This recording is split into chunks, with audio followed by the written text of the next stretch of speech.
All right, let's talk about the first big fork in the road on the way to your front door.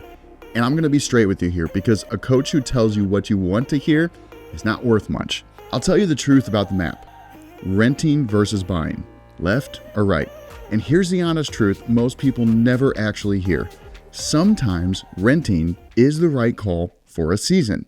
If you're going to move in the next year or two, renting probably wins. If your job or your income is still finding its footing, renting keeps you flexible. If you haven't saved a dime towards this yet, or your credit still needs a little healing time, renting is probably a perfectly fine place to park the car while you get ready to drive on a road trip. There is zero shame in that. That's just reading the map honestly and knowing where you're standing. So I'm not here to tell you that every single person should be buying a house today. That's just not true. You deserve the truth from your coach, and we're going to give that to you. But here's what is true, and this is the part that honestly breaks my heart a little bit. Most people don't rent because it's the right season for them. Most people rent because they've quietly decided the front door isn't for people like them, and they've never actually checked the map. They just assume the down payment is a giant number they can't get to. They just assume their credit disqualifies them when they haven't even checked what it is or talked with a lender. They just assume that home prices are too expensive and I can't afford it. They just assume that it's not for me. So they hand a landlord a check every single month for years and years, paying off somebody else's house when there was a road to their own front door the whole time.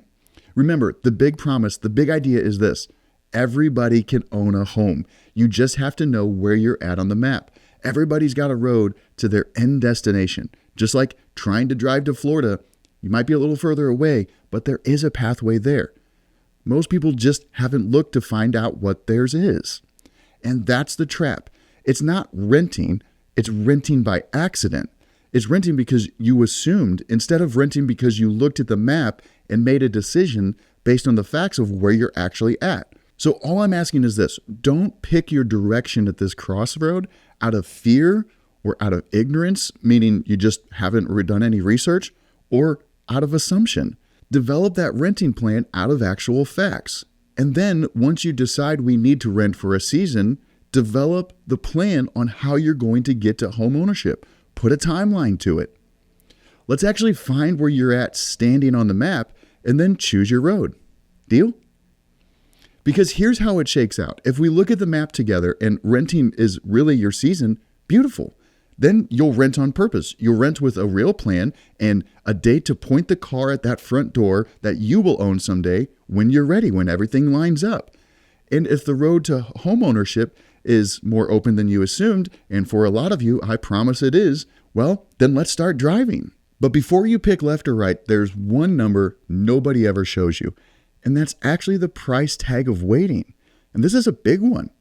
Let me write this on a napkin real quick, like we're sitting across from each other just having a meal, because that might change your whole decision.